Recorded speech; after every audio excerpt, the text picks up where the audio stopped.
Hello friends, good morning and welcome back to my channel. આપણું વિકલિતના ઉપયોગો chapter જે ચાલી રહ્યું છે ભાગ 16. હવે આજનો આપણો જે ટૉપિક છે દોસ્તો, ઓકે, એ આ ચેપ્ટરનો થિયરીનો છેલ્લો ટૉપિક છે. આના પછી હવે આ ચેપ્ટરમાં કોઈ વિકલિતનો ઉપયોગ હવે બાકી રહેતો નથી, અને એ છે દ્વિતીય વિકલિત કસોટી. દ્વિતીય વિકલિત કસોટી આ ચેપ્ટરનો છેલ્લો ટૉપિક છે. ઓકે, ઇંગ્લિશમાં પણ એને એમ જ બોલીશું આપણે, સેકન્ડ ડેરિવેટિવ ટેસ્ટ. બરાબર, સેકન્ડ ડેરિવેટિવ ટેસ્ટ આ એનું ઇંગ્લિશ, એટલે સેમ જ છે. એમાં કોઈ એવું વર્ડ નથી જે આપણને ના સમજણ પડે. લાસ્ટ લેક્ચરમાં એટલે કે ભાગ 15માં તમે શું શીખ્યા છો દોસ્તો? પ્રથમ વિકલિત કસોટી યાદ છે ને? ઓકે, પ્રથમ વિકલિત કસોટી જે હતી એની અંદર આપણે એકચ્યુઅલી, હું તમને ફટાફટ થોડું શોર્ટકટમાં પાછું યાદ કરાવું કે ભાઈ, સ્થાનીય મહત્તમ મૂલ્ય કોઈ પણ વિધેયનું ક્યારે મળે?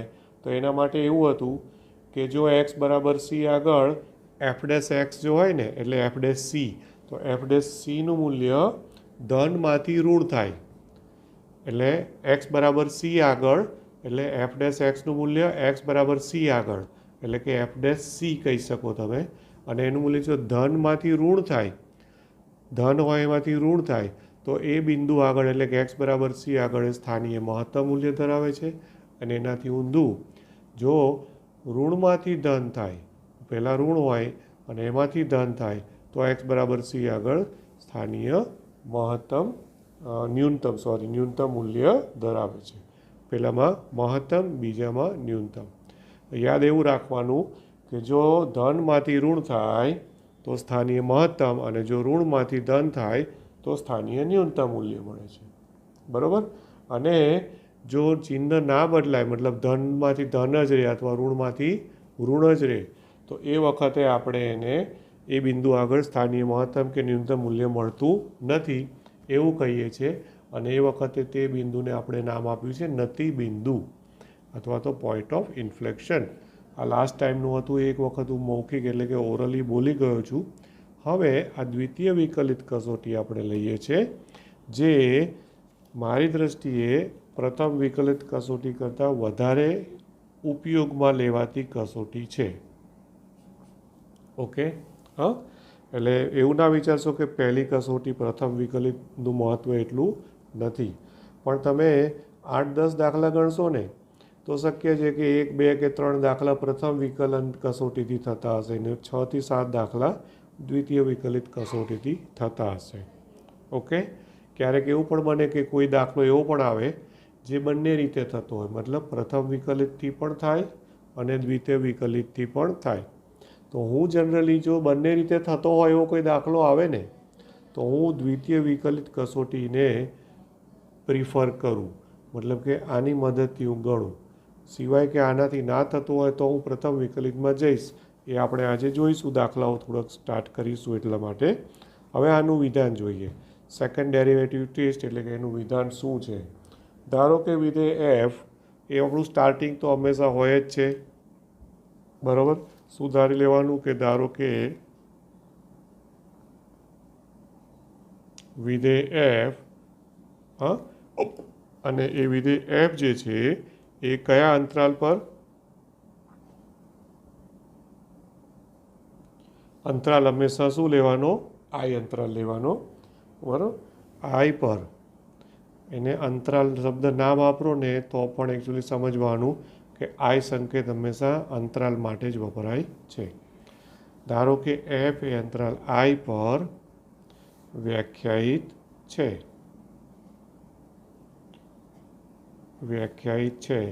તથા હવે ટેક્સ્ટબુક પ્રમાણે જો લખીએ તો ટેક્સ્ટબુક પ્રમાણે એવું છે કે એ લોકોએ સી સંકેત વાપર્યો છે, જે જનરલી એ લોકો C belongs to I use કરે છે. સી બિલોંગ્સ ટુ આઈ માટે એફ ડબલ ડેશ સીનું અસ્તિત્વ છે. આઈની શરત છે, પહેલી શરત. એનું કારણ શું છે આ પહેલી શરતનું કારણ? કે આનું हेडिंग एनु टाइटल शू है? द्वितीय विकलित कसोटी। तो एनो मतलब के द्वितीय विकलन तो थवुं जोईए ने दोस्तों, राइट। द्वितीय विकलन थतुं ज ना होय तो पछी वार्ता पूरी, पछी तो आ कसोटी वापरी शकाय नहीं, बराबर। एटले आ जे लख्युं छे ने एनी बदले आपणी जूनी बुकमां ने ए प्रमाणे जो हूँ तमने कहूँ ने तो ए लोको सी बिलोंग्स टू आई ना माटे आ जे लख्युं ने एनी बदले आवी रीते पण लखाय छे, अथवा एटले तमे कन्फ्यूज ना थता, अथवा एवुं पण कहे कि एफ डैश एक्स नुं अस्तित्व छे। हूँ आवुं लखुं छुं, आ व्यापक लख्युं छे मैं। एटले एमां एक्स बराबर सी आगळ एवुं विचारवुं होय तो लखी एक्स बराबर सी आगळ, एक्स बराबर सी आगळ एफ डैश एक्सनुं अस्तित्व छे, आवुं पण तमे कही शको, बराबर, राइट। हवे आ कसोटी छे ने एना स्टेप्स छे, मतलब कि कई रीते तमारे मेथड वाइज आगळ वधवानुं। तो एनुं प्रथम स्टेप एवुं छे कि सौ प्रथम एने हूँ नंबर 1 तरीके आपું છું कि सौ प्रथम तमारे एफ डैश सी बराबर 0 लई लेवानुं, हमेशा एफ डैश सी बराबर 0 लेवानुं। એટલે આ જ વસ્તુને હું બીજી શબ્દોમાં લખું એફ ડેશ સી બરાબર 0નો મતલબ શું? એટલે કે એક્સ બરાબર સી આગળ એફ ડેશ એક્સ બરાબર 0 લઈ લેવાનું। ઓકે, આ રીતે લેવાનું। બે રીતે લખી શકો, બેમાંથી કોઈ પણ રીતે લખવું હોય તો। ઓકે, બરાબર ને, રાઈટ। હવે ઓકે, હવે જેના પરથી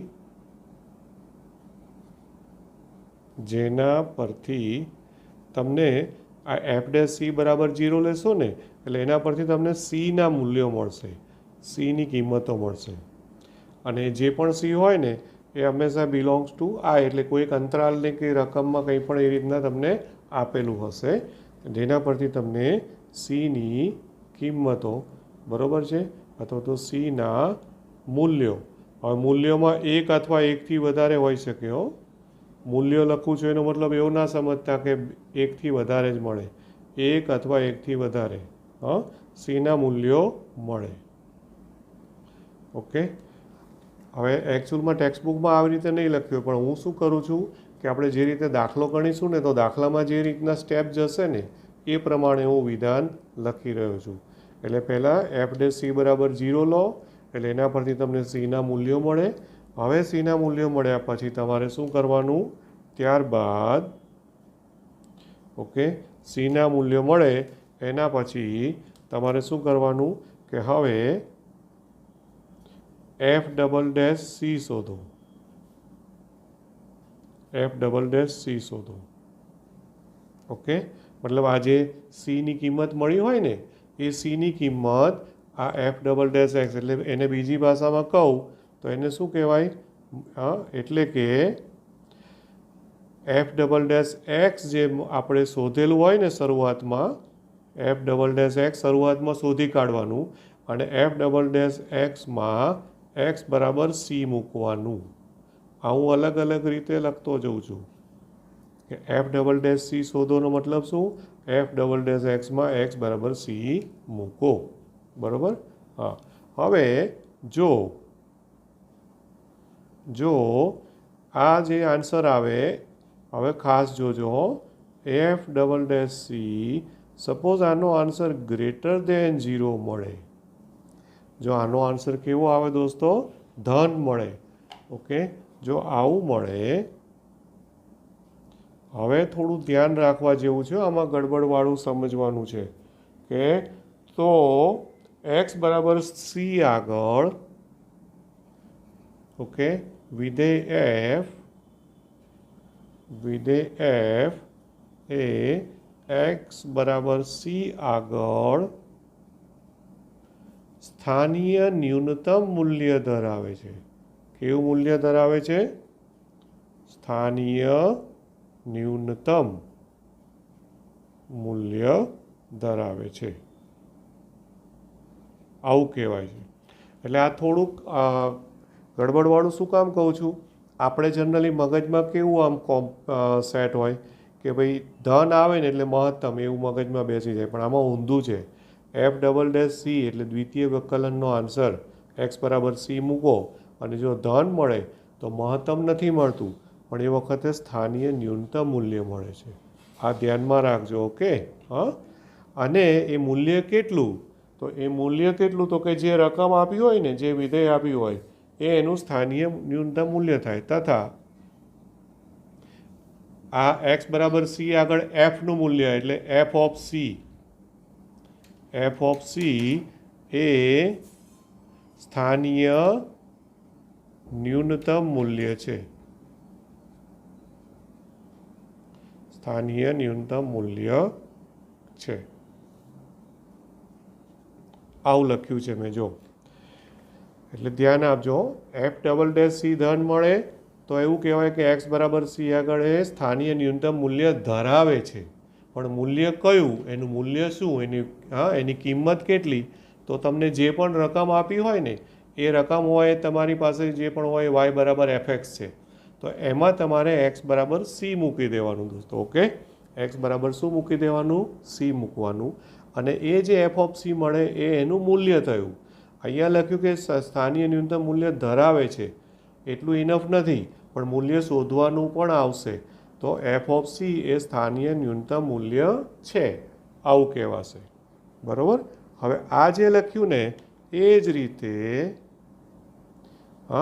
રીતે હવે તમે સમજી શકશો કે મારે જો લખવું હોય પહેલાં મહત્તમ માટે તો શું કરશો? બોલો. અહીંયા શું લખશો હવે કે જો આ જે ગ્રેટર દેન 0 આવ્યું ને એની બદલે શું કહીશું? F double dash C less than 0.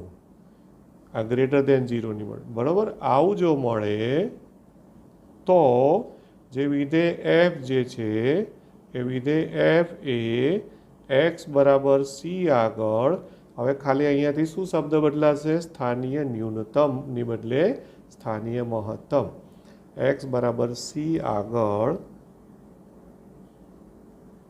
આગળ સ્થાનીય મહત્તમ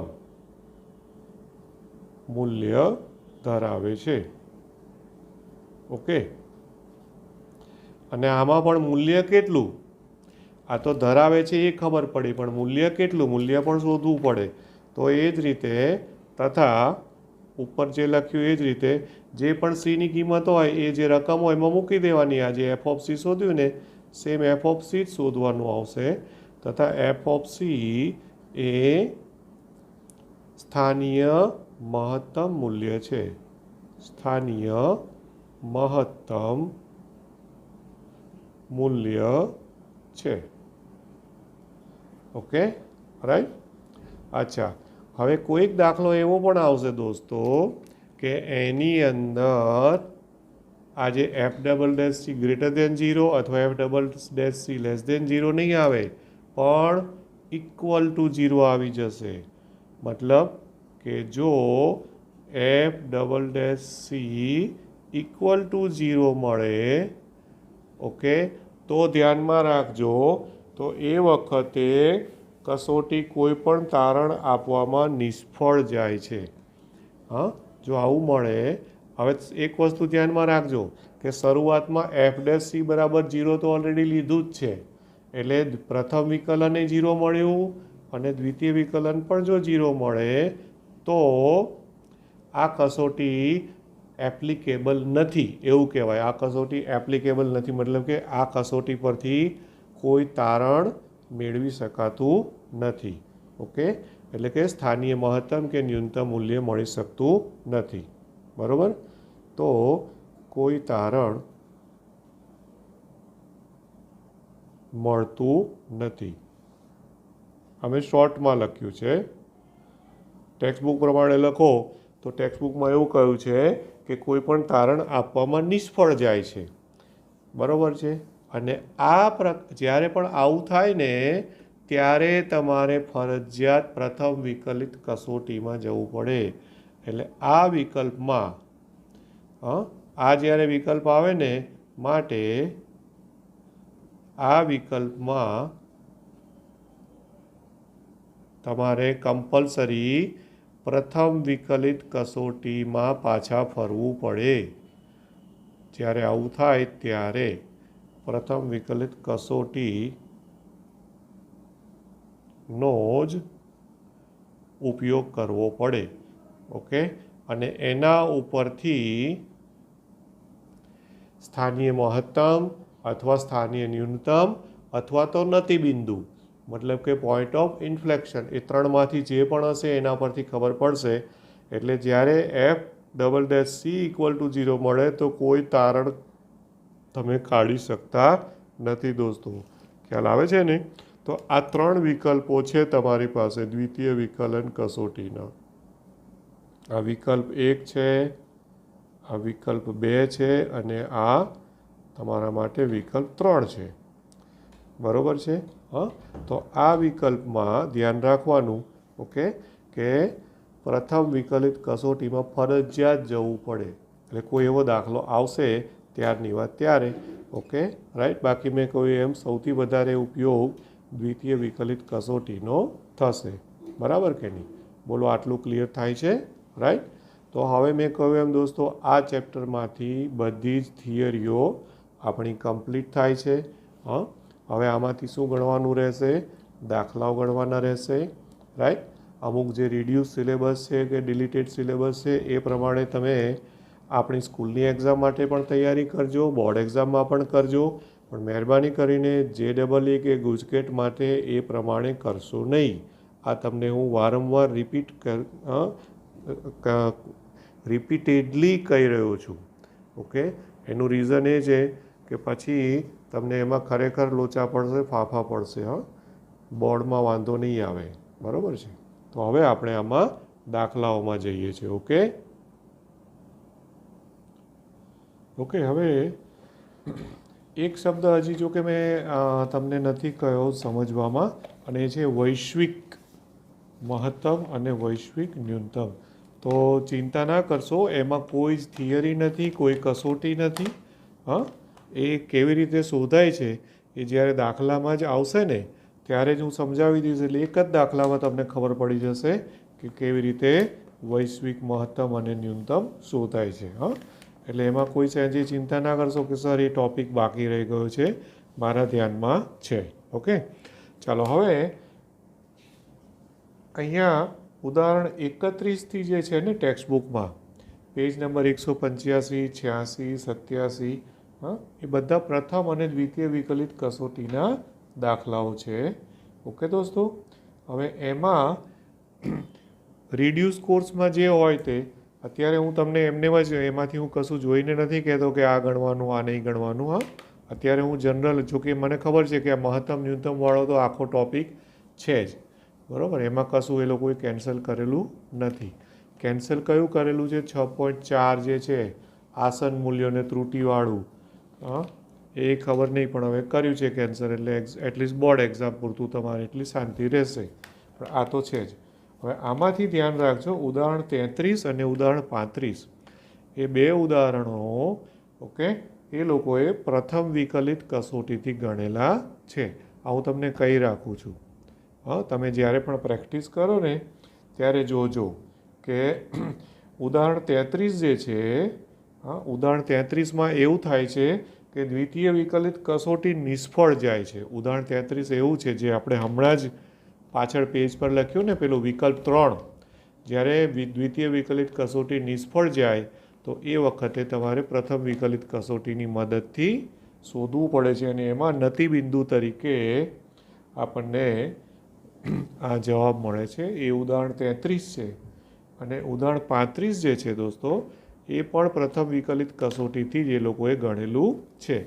હવે ઉદાહરણ 35ને હું ગણતો નથી, પણ અત્યારે હું તમારી સામે જ એ ટેક્સ્ટબુક બતાવું છું, જોજો. અને એમાં એકચ્યુઅલમાં એ લોકોએ જે સંકેત વાપર્યો છે ને એમાં D સંકેત વાપર્યો છે. તો D ફોર ડિસ્ટન્સ, એમાં ન્યૂનતમ અંતરની વાત છે દોસ્તો.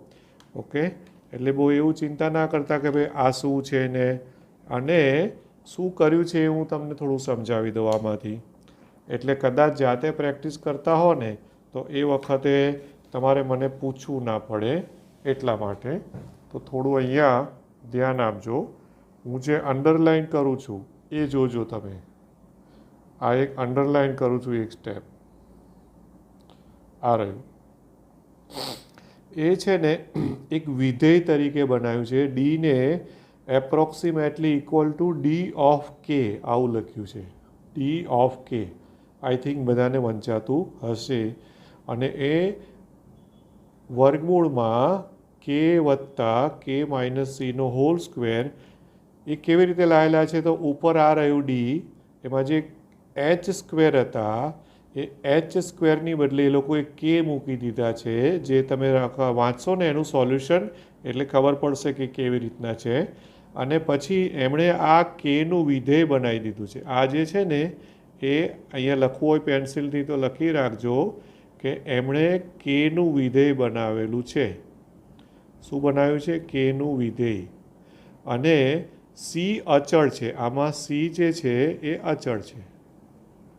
સીનું એટલે વિકલન કરતી વખતે આટલી વસ્તુ તમારે ધ્યાન રાખવાની કે આપણે તમારે ડીની બદલે તમે એફ ઓફ કે લખશો ને તો પણ કોઈ વાંધો નથી.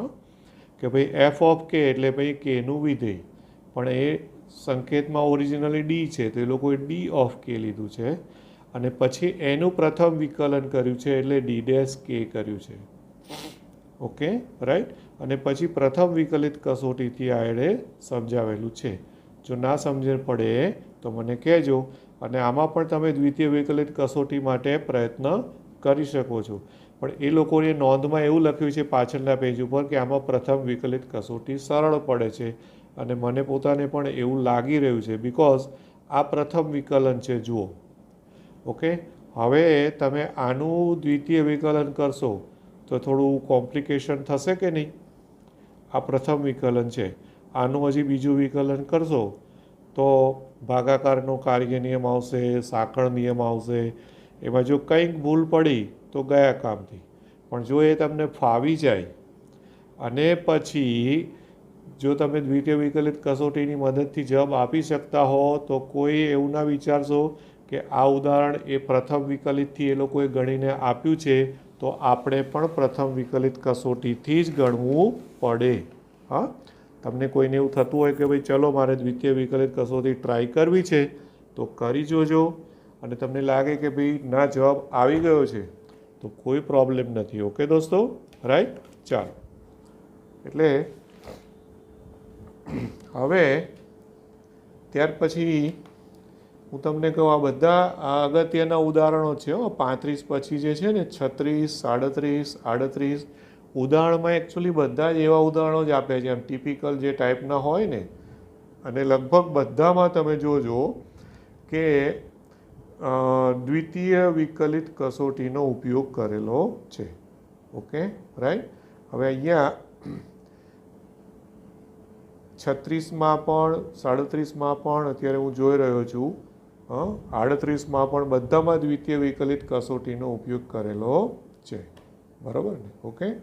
અને ત્યાર પછી હવે પેલો ટોપિક આવ્યો છે જે હું કહેતો હતો ને, વૈશ્વિક મહત્તમ મૂલ્ય અને વૈશ્વિક ન્યૂનતમ મૂલ્ય. એ ટોપિક એ લોકોએ આપેલો છે. તો મેં કહ્યું એમ એને બહુ ચિંતા ના કરશો. એ દાખલો ગણતી વખતે જ હું ભણાવી દઈશ કે શું કહેવા માગે છે. અને જે પ્રમેય 5 ને 6 ને આપ્યું છે ને એ કોઈ ચિંતા ના કરશો. ઓકે, એમાંથી કંઈ જ તમને કશું એવું નહીં આવે કે જે તમને એક્ઝામ્પલમાં કે દાખલાઓ ગણવામાં તમને કંઈ પ્રોબ્લેમ કરી શકે. ઓકે, બધા જ ઉદાહરણો જે છે બધા જ કામના છે એ સમજી લેજો. ઉદાહરણ 39, 40 એ બંને વૈશ્વિક માટેના છે. પણ હું પહેલાં આ વૈશ્વિકના દાખલા નથી ગણતો. ઓકે, કારણ કે આપણે પહેલાં સ્થાનીય મહત્તમ ન્યૂનતમની વાત કરીએ. તો હવે સ્વાધ્યાય 6.5માં આવું છું. ઓકે, અને એમાંથી આપણે સ્ટાર્ટ કરીએ છીએ સ્વાધ્યાય 6.5.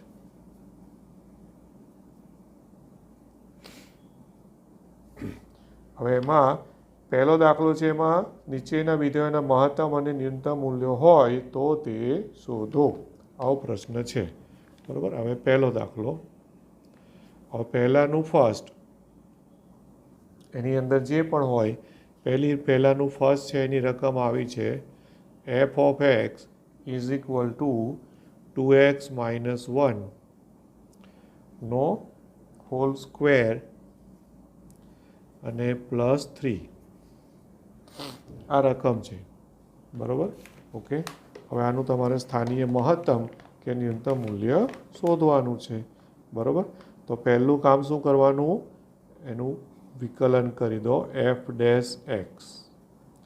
આનું વિકલન કરો તો ઘાતનું પહેલાં આવે એટલે 2 ઇન્ટુ 2x માઇનસ 1 અને ગુણ્યા પાછું આધારનું 2x માઇનસ 1નું ફરી 2 ગુણ્યા 2 અને વત્તા 3નું તો 0 જ થશે બરાબર. એટલે ફાઇનલી આન્સર કેટલો આવે, 2 દુ 4 થઈ ગયા એટલે 4 ઇન્ટુ 2x માઇનસ 1 આ એફ ડેશ એક્સ થયું બરાબર. ઓકે, તથા આમાં દ્વિતીય વિકલિત કસોટી મારે જો કરવી હોય તો આપણે બીજું વિકલન પણ શોધી રાખો જરૂર પડે તો.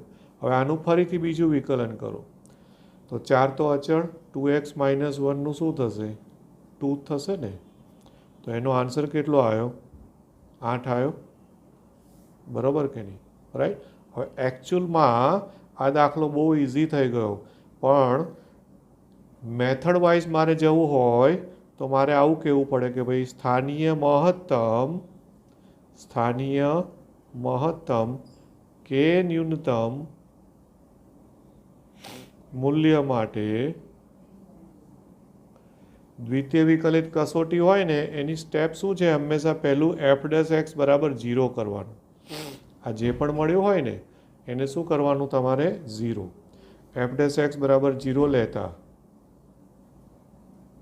બરાબર. તો 4 ઇન્ટુ 2x માઇનસ 1 બરાબર 0 થયું. માટે એક્સ બરાબર કેટલા મળ્યા, 1/2 મળ્યા તમને બરાબર. ખ્યાલ આવ્યો ને, કારણ કે 4 તો 0ના છેદમાં જતા રહેશે એટલે આ એક્સની કિંમત મળી, રાઈટ. હવે એકચ્યુઅલમાં આ દાખલા પૂરતું તો આની જરૂર જ નથી દોસ્તો. એનું રીઝન શું છે ખબર છે, એફ ડબલ ડેશ એક્સ જે મળ્યો છે એ મળ્યો છે 8, મતલબ કે એમાં એક્સની કોઈ અસર થવાની નથી. એક્સ બરાબર 1/2 મૂકો તો 8ના 8 જ રહેવાના છે. એક્સ બરાબર કંઈ પણ મળ્યું હોત 8નો 8 જ આન્સર આવવાનો હતો, રાઈટ. પણ આપણે કસોટીના સ્ટેપ્સ મુજબ આ કરીને બતાવવું પડે એટલા માટે મેં બતાવ્યું છે, રાઈટ. ઓકે, તથા હવે તમારે શું કરવાનું તો કે આ કિંમત એફ ડબલ ડેશ એક્સ જે પણ મળ્યું હોય ને એમાં મૂકવાની. તો કે ભાઈ એફ ડબલ ડેશ 1/2, પણ આન્સર તો 8નો 8 જ રહેવાનો છે એટલે શું આવ્યો આન્સર તો ધન મળ્યો. એનો મતલબ કે આમ શું કહેવાય, આમાં એક્સ બરાબર 1/2 આગળ કઈ કિંમત આગળ, એક્સ બરાબર 1/2 આગળ વિધેય એફ એ કઈ કિંમત ધરાવે છે દ્વિતીય વિકલિત કસોટી પ્રમાણે, આ ધન આવ્યું. જો ધન આવે તો સ્થાનીય ન્યૂનતમ, તો વિધેય એફ એ સ્થાનીય ન્યૂનતમ મૂલ્ય ધરાવે છે બરાબર. આવું થાય. ઓકે બરાબર ને, રાઈટ. માટે હવે મૂલ્ય શોધવાનું. હવે જો દ્વિતીય વિકલિત કસોટી યાદ કરવાની કે ભાઈ આ ધરાવે છે તો આવી ગયું સ્થાનિક ન્યૂનતમ મૂલ્ય આ રહ્યું, અને મૂલ્ય કયું તો એફ ઓફ સી એનું સ્થાનીય ન્યૂનતમ મૂલ્ય છે બરાબર. એફ ઓફ સી એટલે આ એક્સ બરાબર સી આપણો મળ્યો છે 1/2. સી બરાબર કેટલું મળ્યું છે દોસ્તો, 1/2 મળ્યું છે ને, રાઈટ. માટે સ્થાનીય ન્યૂનતમ મૂલ્ય તથા સ્થાનીય ન્યૂનતમ મૂલ્ય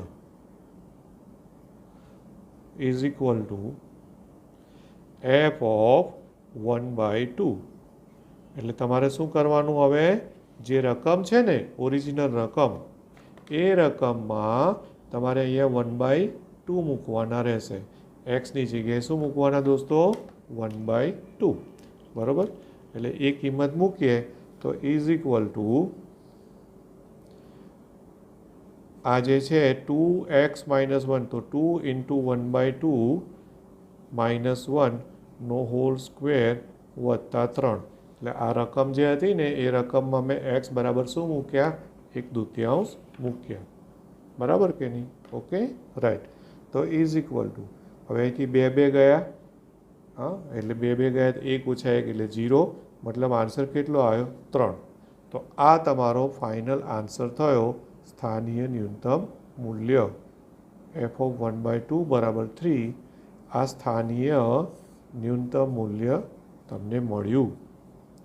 ઓકે, હવે આમાં સ્થાનીય મહત્તમ મૂલ્ય મળે છે તો નથી મળવાનું, બિકોઝ દ્વિતીય વિકલનનો આન્સર હંમેશા 8નો 8 જ રહે છે. બરાબર? એટલે ઉપર ટાઇટલ વાંચો રકમનું, તો એવું કીધું છે નીચે આપેલા વિધેયોનું મહત્તમ તથા ન્યૂનતમ મૂલ્ય હોય તો તે શોધો. બરાબર કે નહીં? ઓકે, એટલે જો મળતું હોય તો જ શોધવાનું છે, બાકી શોધવાનું નથી. ક્લિયર? હવે પહેલા દાખલામાંથી જ આપણે હજુ એકાદો ટ્રાય કરીએ, દાખલા નંબર 1માંથી જ. તો સપોઝ હું દાખલા 1નો ત્રીજો લઉં છું. પહેલાંનો ત્રીજો છે, હો, બરાબર, પહેલાંનો થર્ડ. હવે એની જે રકમ છે એ રકમ આવી છે fx is equal to minus of x minus 1 નો હોલ સ્ક્વેર વત્તા 10. આ રકમ છે. બરાબર? આપણે એનું પહેલું પ્રથમ વિકલન કરો, એટલે કે f ડેશ એક્સ કરો, f ડેશ એક્સ. તો આનું વિકલન કરીએ તો 2 આગળ આવી જાય, -2 ઇન્ટુ એક્સ માઇનસ 1, અને પછી આધારનું વિકલન થશે. તો આધારનું એટલે એક્સનું 1 જ થવાનું, એટલે લખવાની જરૂર નથી. વત્તા 0 થવાનું, એટલે એ પણ લખવાની જરૂર નથી. એટલે આ એફ ડેશ એક્સ થયું. ઓકે, તથા આનું બીજું વિકલન કરો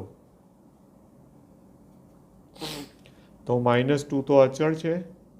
એક્સ માઇનસ 1નું શું થવાનું? 1 - 0. મતલબ એફ ડબલ ડેશ એક્સનો આન્સર જો પહેલાં દાખલા જેવું જ થયું આમાં -2 આવ્યો. એટલે હવે આમાં હંમેશા -2 જ રહેવાનો, એક્સની કોઈ વેલ્યુનું કોઈ મહત્ત્વ આમાં રહેતું નથી. બરાબર કે નહીં?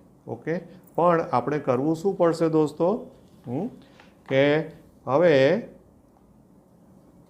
આ પેલું એફ ડેશ એક્સ બરાબર 0 લઈને એક્સ શોધવાનો તો ખરો. 0 લઈએ, બરાબર છે. એવું લખવું હોય તો લખવાનું કે સ્થાનીય મહત્તમ કે ન્યૂનતમ મૂલ્ય મેળવવા માટે એફ ડેશ એક્સ બરાબર 0 લેતા, એટલે આને 0 કર્યું, એટલે કે -2 ઇન્ટુ એક્સ માઇનસ 1 બરાબર 0. માટે એક્સ બરાબર શું આવ્યું? 1 આવ્યું. આ એક્સ બરાબર 1 જવાબ આવ્યો. બરાબર? હવે આ જે એક્સ બરાબર 1 આવ્યો એને તમે આ એફ ડબલ ડેશમાં મૂકો તો શું ફેર પડવાનો છે? એફ ડબલ ડેશ ઓફ 1, તો એ તો -2 ના -2 જ રહેવાના છે, લેસ દેન 0 જ થવાનું છે. એનો મતલબ કે એક્સ બરાબર 1 આગળ વિધેય એફ કેવું મૂલ્ય પ્રાપ્ત કરે છે? સ્થાનીય મહત્તમ. સ્થાનીય મહત્તમ મૂલ્ય ધરાવે છે. ઓકે, અને એ મૂલ્ય કેટલું? તથા મૂલ્ય એ જે સ્થાનીય મહત્તમ મૂલ્ય, તો મહત્તમ મૂલ્ય is equal to f of, હવે જે કિંમત આવી હોય ને 1, તો એ 1 મૂકવાના જે ઓરિજિનલ રકમમાં. તો આ રકમમાં એફ ઓફ 1 મૂકો તો -1 - 1 નો હોલ સ્ક્વેર વત્તા 10. તો 1 - 1 એટલે 0, એટલે શું થયું? 10. તો આ થયો તમારો ફાઇનલ આન્સર, કે આ આન્સર સ્થાનીય મહત્તમ મૂલ્ય તમને મળી ગયું કહેવાય દોસ્તો. ક્લિયર આટલું? બરાબર? તો હવે આજે આટલું રાખું છું. હા, હવે આનાથી વધારે મહત્તમ ન્યૂનતમના અને વિકલિત કસોટીના દાખલાઓ આપણે નેક્સ્ટ લેક્ચરમાં લઈશું. હિન્ટ તમને આપી દીધી છે, તમે જાતે પણ પ્રયત્ન કરી શકો છો. Okay, so thank you very much. Have a nice day.